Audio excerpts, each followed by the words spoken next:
to talk about your health. Living a primal lifestyle.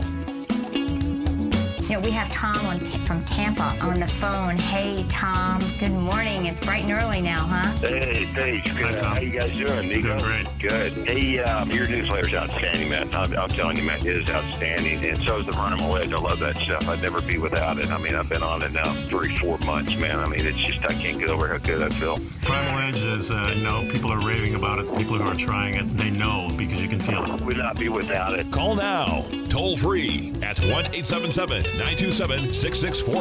Internationally at 727-445-1044. Now your hosts, Nico DeHaan and Paige Clark. Well, good morning, and I'm Paige Clark. Welcome to Living a Primal Lifestyle, where we explore a return to a more balanced, natural, wild world. Yes, to recover our health and regain our rights and freedoms. I'm Nico DeHaan.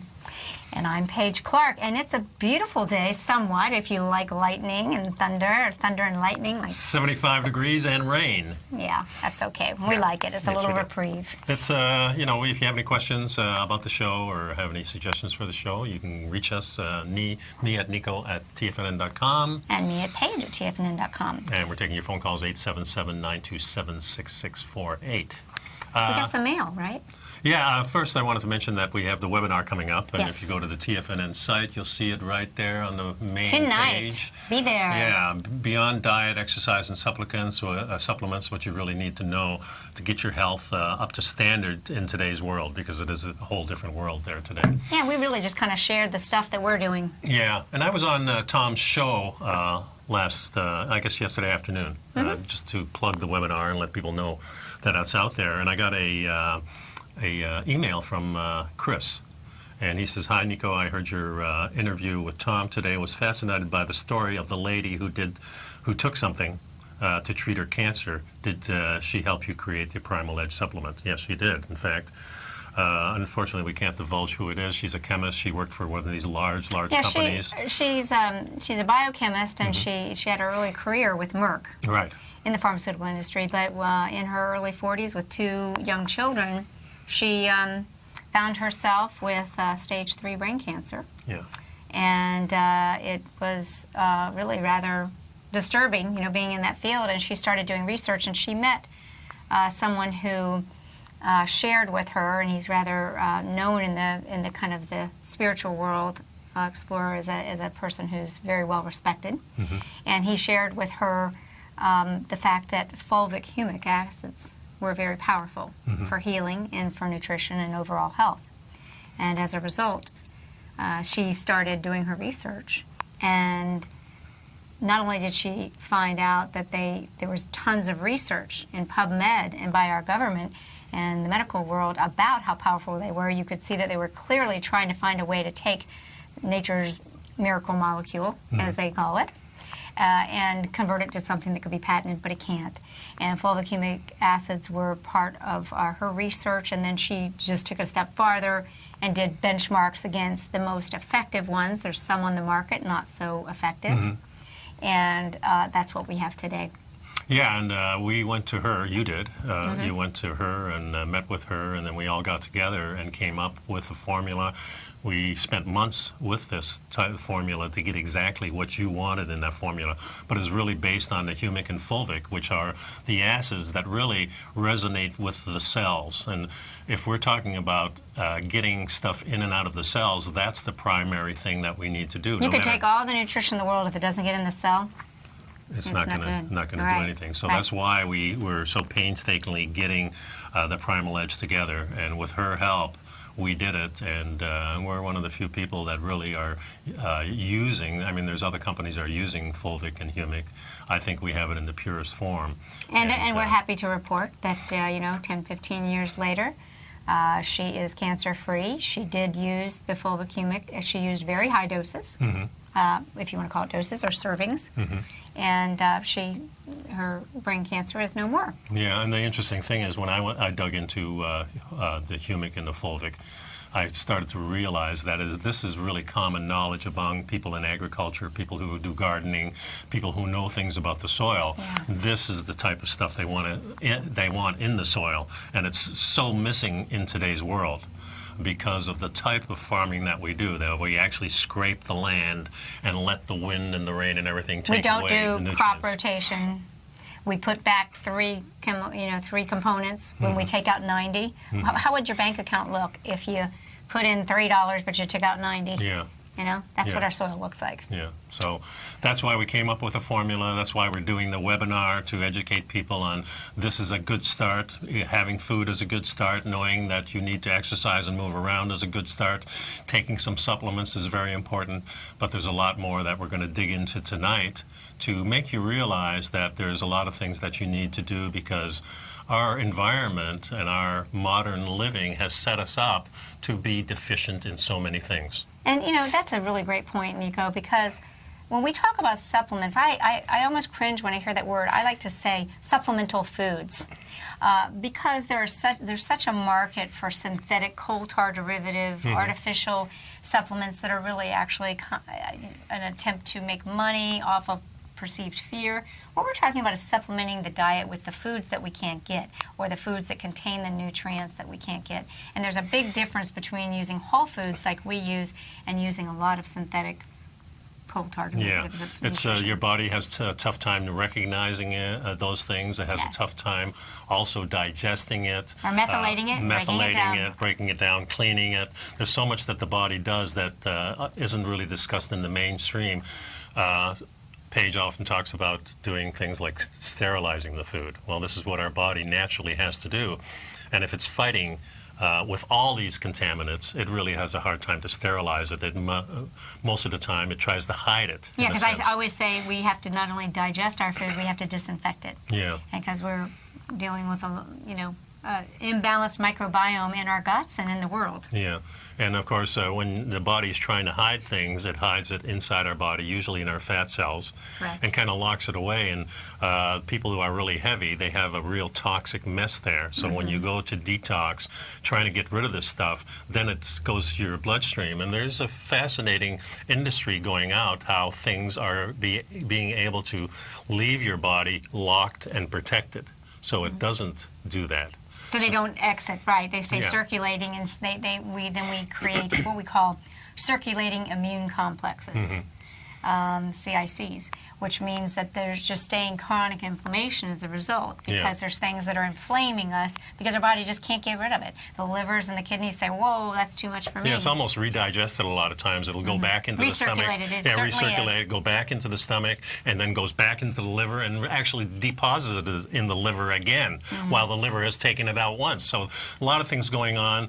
I never understood until I really started investigating the Primal Edge, and that led me to really being so excited about finally having something that we can say, hey, you can take this, take products like this, it's good for you, and it'll really help you. And most people notice the difference. And I often tell people, if you're really doing well, you can notice the difference immediately. If you're not doing well, you'll notice changes taking place. Sometimes you'll be nauseous and because you're having a detox. A lot of things are happening. Well, you are detoxing, and that's Yeah. a good thing, folks. We want to get rid of the bad stuff. We want to get more of the good stuff. Yeah, so we're going we've to got be right back. and we've got good stuff coming up, so Okay, stay I hope tuned. that answered your question, Chris, and we'll be right back. The number here is 877-927-6664 if you'd like to join the conversation.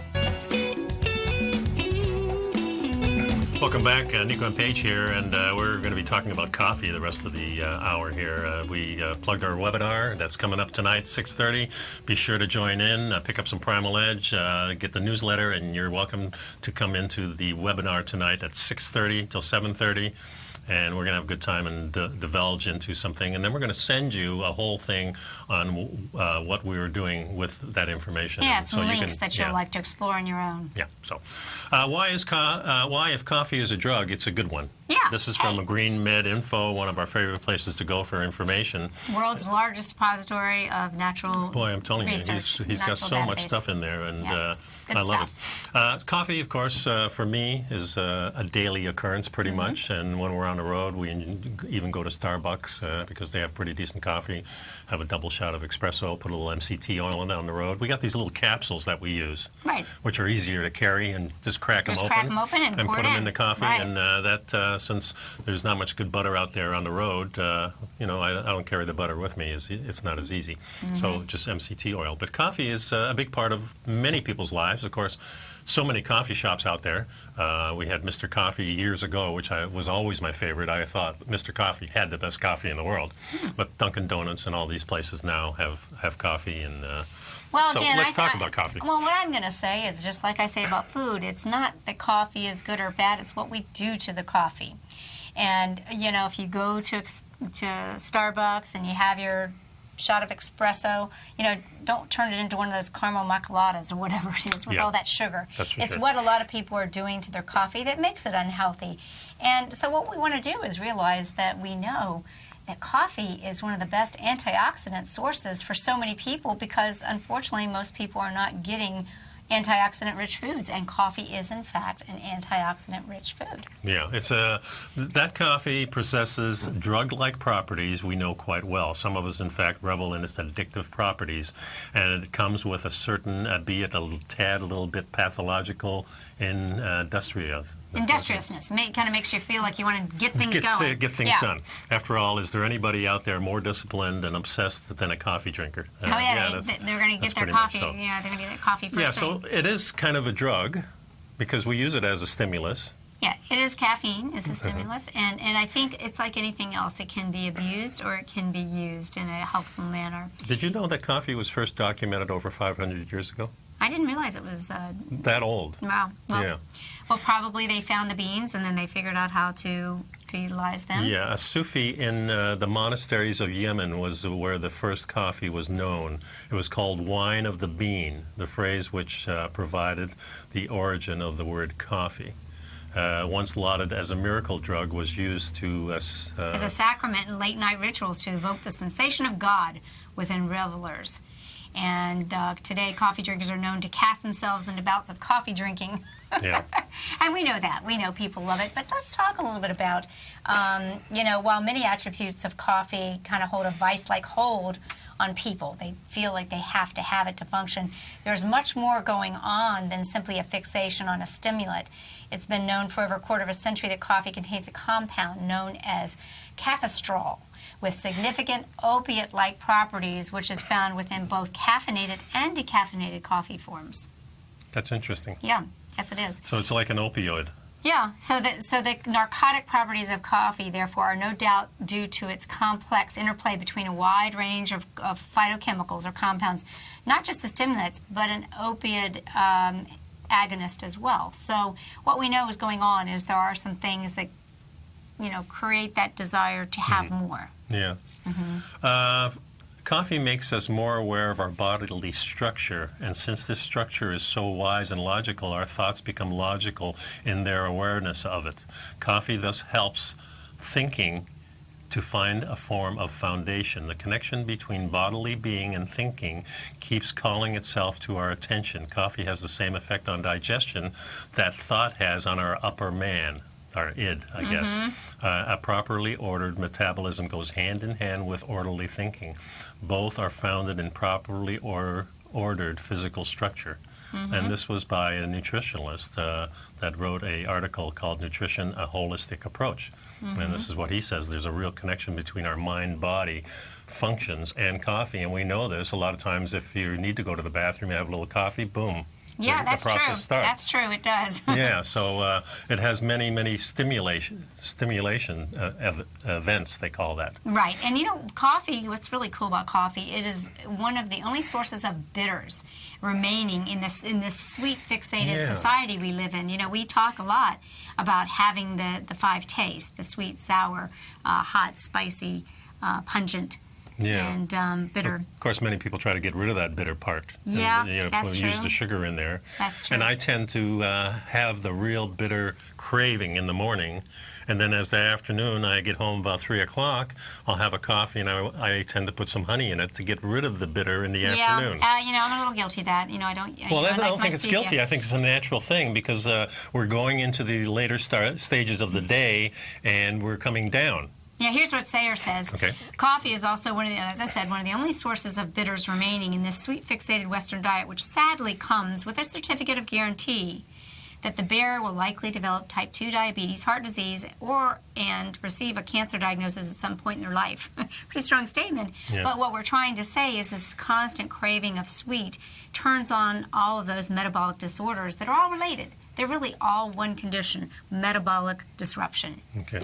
So could this extreme bitterness of coffee be the reason it has been repeatedly shown to reduce type 2 diabetes? One of the reasons that actually if you have sugar diabetes, then it's a really good idea to be a coffee drinker. They've got lots of great research that it helps to lower blood sugars. Of course, in the last 20 or 30 years, we've heard all kinds of things about coffee. For many years, the World Health Association says no coffee. Our own Center of Disease Control said coffee is bad for you. And now, all of a sudden, in the last couple of years, we've been getting that it's good for cancer. It's good for the libido. It's good for your digestion. Good for focus. Yeah, it's good for focus. But let's take it the next step and say it's what we do to the coffee. It's not just any coffee. It's not sugar-laden coffee. It's not pesticide-ridden coffee. Because coffee is very healthy, but it is also one of the most heavily sprayed crops. Right. So there's a lot of pesticide residual in coffee. So, we want you to be mindful of where you're sourcing your coffee. Yeah, and look for coffee that's organic, low roasted, I think. And I was in the pest control business for about 10 years. I didn't realize that. Yeah, from about 1980 to about 88. I was in the pest control business and later went to the garbage industry with waste management.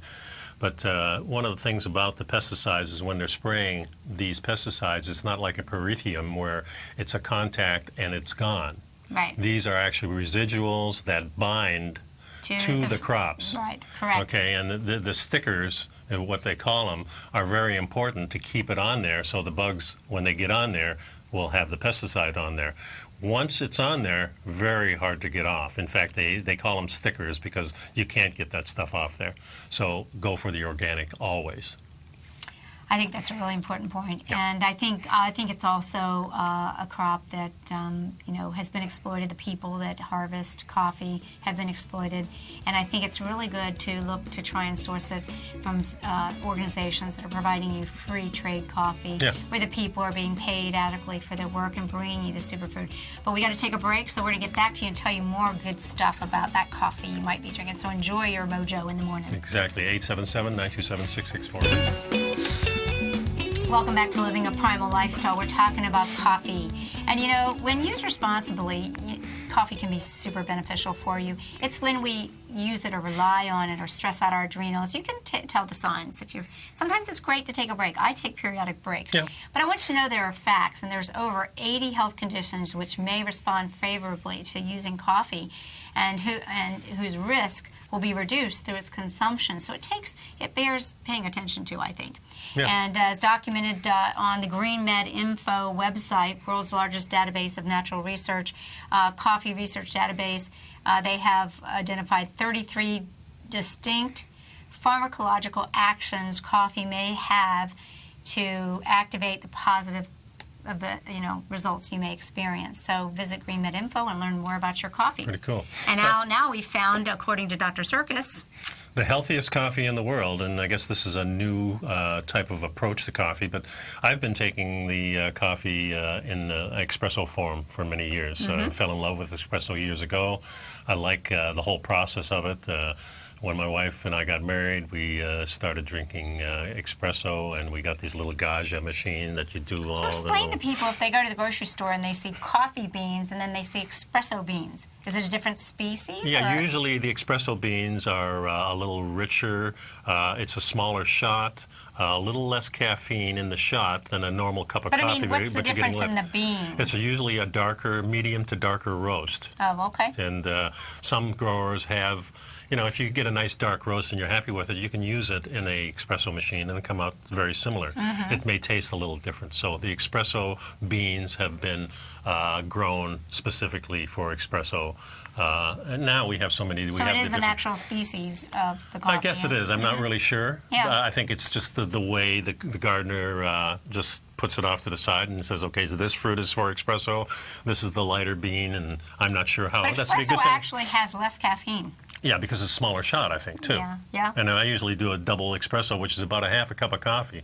But then when I put my butter in it and put my MCT oil in it, it actually grows to about the same size as a cup of coffee because of the weight and the extra volume. Right. But this is interesting. This just got a seal of approval, and it's a real type of coffee that I guess is It's a fused black coffee that's been infused with other precious seed oils, and it's made by Rain International. They formulated a balanced blend of grapefruit seed, which is actually a preservative, so that kind of answers that question we were talking on the break, grape seed, pomegranate seed, and black cumin seed. Each of these seeds carries a wealth of health benefits themselves, and by combining the 4 seeds into each cup of coffee, they have created a supercharged source of nutrition that takes your normal cup of coffee and turns it into a source of health and wellness. I like what he just said, a supercharged source of nutrition. That's how we use coffee. You're using your coffee as a vehicle to deliver healthy fats. Yes. MCT oil, medium-chain triglycerides that don't spike insulin, but get the brain going on ketone fuel, the butter with the fat-soluble nutrition. We're really using coffee as a very enjoyable way to get good sources of nutrition. It's my little fat plug. And in fact, Yeah, when we talk about coffee has these oils in it, oils are a fat. That's right. And a lot of people don't realize. I was talking to a client the other day, and she says, I've been doing this low-fat stuff, and she said, I've been taking omega-3s. I says, do you know omega-3s are fats? Mm-hmm. Oh.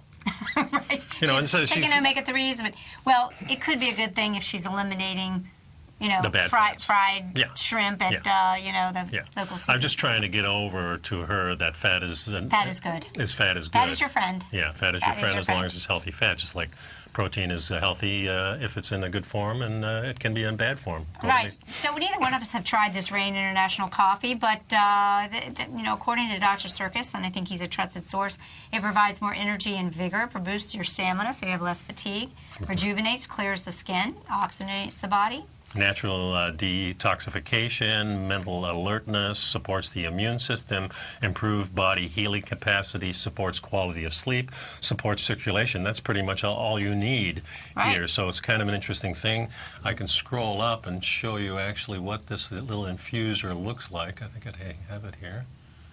So this is the kitchen. I think that's the infuser, but the coffee itself... that's the infuser, right. Yeah. But the coffee itself by Rain International, I think, is perhaps in that picture above. But and it's called the AeroPress coffee maker. So this is the press that you use. Of course, pressing coffee is pretty big these days. You go into coffee shops, a lot of them have the press ones. A lot of them have the drip down and then using gravity. Right. All kinds of different ways. It's your choice as far as I'm concerned. So that's an infuser, but that's not the coffee. The coffee is distributed by Rain International, so you might want to check it out. And just, It's called Fused. Yeah, there it is, infused coffee. We'll have to try it. We'll let you know how it goes. We're all about coffee experience. will never be the same. Yep. So and what I tried to do, and my wife got into this pretty heavily because she was never really a coffee drinker. So Ellen takes about 4 or 5 different brands that we buy. Some are a little darker, some are a little lighter, and then she mixes them up every morning and then puts them in the grinder to grind. And I have a preference for lighter roast because I do believe in the heavier the roast, maybe the more damage, acrylamide type of issues. So I prefer a lighter roast. Premier Research Labs has a very light roast. Actually, we use the coffee at Premier. We recommend it for the other end. For coffee enemas. However, I enjoy drinking it, but I do the same. I like to mix them up a little bit. Yeah, it really brings you a blend that is really hard to match, and it's different all the time. And I've done it myself and mixed them, and you don't really have a formula. You just go in there, and it looks nice, and you put it in there. Works quite well. So I recommend that. I also recommend the Bulletproof coffee. Yes. We always talk about that. And the story behind the Bulletproof guy is that he went to Tibet. That's right, and he actually ran into monks that were drinking what they called yak butter tea. Yeah. And notice that they said yak butter tea. So that doesn't mean that if you, for whatever reason, your palate doesn't like coffee, you can get some great results from herbal teas, which are fantastic in themselves. Yeah, and you can use the same method, and he found that the yak butter was really giving him stimulus and energy. So to hike. To hike at 12 to 18,000 feet. That's right. And if you've ever been up to above 8,000 feet, you really know that there's something going on there. You know I'm going to the Bulletproof Conference. Yes, you are. And maybe you should go. Well, I don't know if I September can do it. 23rd in California. Yeah. Yeah, so we'll come back with all kinds of biohacks, that Dave Asbury is going to share with us. So I Yeah. think that'll be Pretty cool. a good yeah, thing. I like it. The Bulletproof has been really taken over the nation, let's say. Well, he also sought out a mold-free coffee, and we talked about not being That's true. overly roasted. We talked about not being heavily pesticide sprayed. We talked about being sustainably harvested and ethically harvested. But now we want to talk about the fact that there's a tremendous amount of mycotoxins. Mycotoxin is a fungus, and we find it in nuts and seeds and so forth, and grains that can be stored. That's one of the reasons why grains are gross in some ways, because they're stored in these silos where there's rats and mycotoxins. So we want coffee that's certified to be mycotoxin free, and that is the extra edge you get with the Bulletproof coffee, because he does, and like with Premiers, because they go through that mass chromatography, mass spectrometry. To look to make sure that these coffees are free of these toxins. Yeah, and there's actually a lot of good growers out there. There really are. In fact, when I was just at a recent convention, the hotel was shared with the World Coffee Convention. It was a party. There were people from all over. I kind of wished I could have taken a break and snuck there, but we've got to take a break. When we get back, we're going to give you the definitive guide about coffee from Mark's Daily Apple, our buddy Mark Sisson. So stay tuned. Welcome back, folks. We're talking about our favorite beverage here, coffee and organic coffee. The majority of evidence in favor of coffee consists of epidemiological studies. Boy, that's a tongue twister for me. Making observation of and gathering data from large populations. This cannot be stated enough, really. Yeah, we talked about it from GreenMed Info, and we told you there's tons of research that shows it really does provide protection from numerous diseases, including breast cancer, in fact, all forms of cancer. Yep. Cognitive decline. What do you got there, Nico? There's the most research shows that inverse relationship between coffee drinking and cancer, and this is colorectal cancer. Right. Some researchers suggested a positive link, but the results have been muddied by the fact that coffee drinkers are more likely to be smokers. Right, also. that's another risk factor that actually increases those risks because of the toxins. And we talked about that the other day when we were talking about studies of the meat. And it stated right in the studies that people who were eating meat were also smokers. They were heavy drinkers. They were obese. That's right. And on their way to diabetes. And now they did the study about meat to those people. That's right. That's very skewed. Weird. So much of the research we read. And we mentioned diabetes. Increasing your coffee intake if you have diabetes or blood sugar issues can really help to reverse or lower that risk. And even if it's decaf, that's amazing. Well, it's because it's the chlorogenic acid. Yeah. The chlorogenic acid is what actually produces that increase in mood and kind of stabilizes the blood sugar. Your endothelial function improves. That's really coffee polyphenols improve the endothelial function after glucose is loaded in. That's the lining of your arteries and vessels and the function of your arteries and so forth. Yeah, the gallstones. Among American men, coffee intake protects against the gallstones. Well, it kind of keeps the bile going, I think. Yeah, probably and so. Inflammation. After abstaining from coffee for a month, habitual coffee drinkers were given 4 cups a day for the second month and 8 cups a day for the third.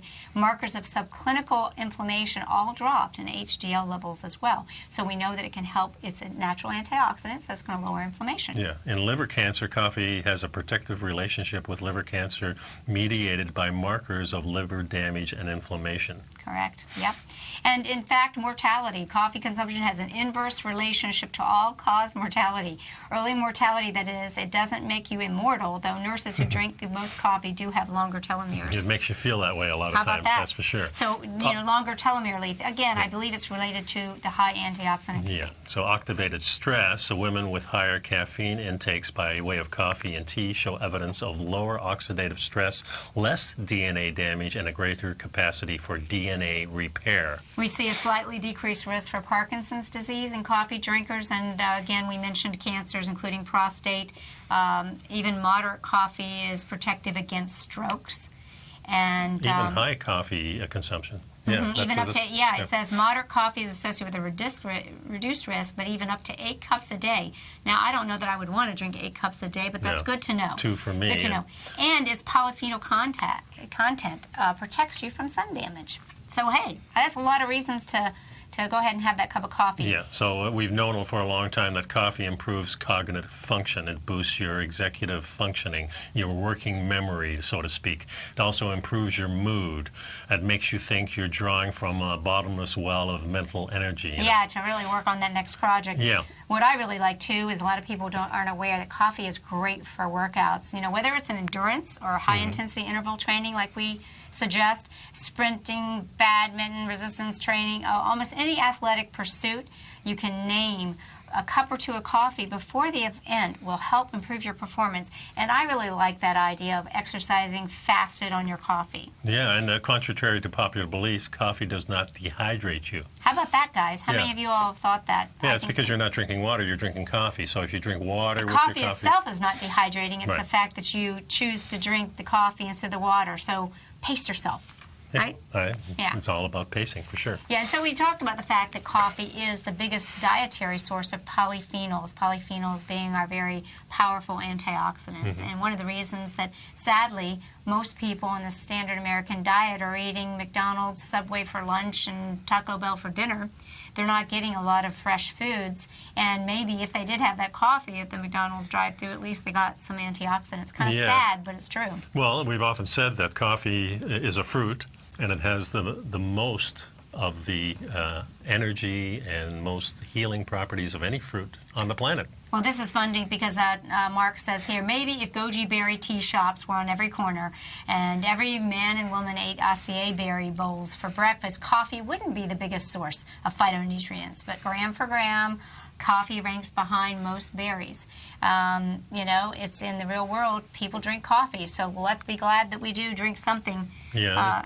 You know. And one of the things he says, true, there are some negative studies. Animal studies in particular are more likely to show negative results. But it's important to realize that animals are not habitual coffee drinkers. Given a group of lab mice, a bunch of caffeinated coffee isn't the same as giving it to humans who've been drinking it for years. So there is a thing that as you get acclimated to it, you can drink more of it. It has less of a negative impact. So it's kind of like alcohol in that sense, I think, that you get a little resistance for the negative parts of it. Sure, But sure. overdoing it is not good, too. I mean, I don't think 8 cups. Yeah, that said, you know, not everyone should start a pot a day habit, depending on, because that's what usually happens. They drink that coffee, they lose that appetite, and they don't have their other foods. You know? So let's talk about combinations of coffee and sleep, for instance, because we always infer that coffee gives you energy. So how does it affect sleep? Yeah, because there are some areas where coffee maybe has its downsides, and one of those areas is sleep. It has an obvious relationship with sleep. It counters it. You know, how many of us picked up our coffee habit in college studying for exams? I sure know that's where it happened for me.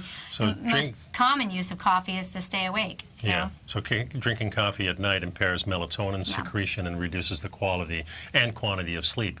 Drinking coffee all day maintains alertness and cognitive performance, but detracts from sleep quality and quantity later on. Having a double espresso 3 or 4 hours before bed is probably not a good idea. No, it's really funny too with me because it is strange. You know, sometimes go to dinner and maybe have a little bit of coffee after dinner. I usually ask for decaf or something. Well, remember, you're on a full stomach. It's a whole different Yeah, it's bag. a whole different story because sometimes I can go right home and go to sleep. Definitely. And other times, you know, I'm laying there till 4 in the morning with my eyes wide And open. I noticed that when we put stuff in coffee, like the butter and like the MCT oil, and even maybe a little Well, bit that of slows honey, down the caffeine effect. that slows down and it makes it more even. That's So a perfect little- example of doing a good thing to the coffee. Yeah, You're because what using you're it as doing a is delivery. your fat actually extends the effect, but downplays it a little bit. I think it's a perfect way, you know, I think it's a great way to get healthy fats in. Yeah, and it's a good way if you're on a diet that to get your fats in, get your fuel. You're not going to be as hungry, and you're still going to have that energy.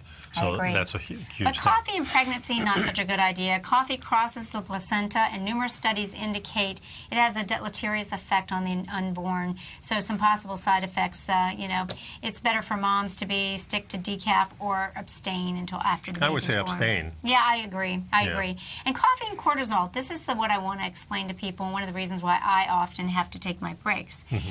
Studies show that coffee induces a modest but noticeable increase in cortisol. When we increase our cortisol, we can also spike our other fat-storing hormones, such as insulin and estrogen. So when you find yourself using your coffee as a crutch because you're stressed, you can actually have the reverse effect, and you can start storing fat. It's not giving you that energy. You start feeling dependent. So it's about using your common sense, which you have lots of. And we're going to take a break, and we'll finish this up on coffee. Yeah, we'd like to remind you that this evening we're going to have our webinar starting at 6:30 for you people who Be there. are. Yeah, if you're on the Primal Edge, if you're on the newsletter, you're in. And welcome back. You know, Nico, we were just talking during the break how people attending the webinar tonight. Oh, they're going to get a email from Tommy this afternoon. Okay, so if you're a subscriber to the newsletter or a user of Primal Edge, you're going to get an invitation to the webinar. Yeah. So Even hurry if up and subscribe. Even if you've only gotten one Primal Edge, you're welcome to this. And if you don't get that invitation, contact us and we'll send you an invitation That's right. if we missed it somehow.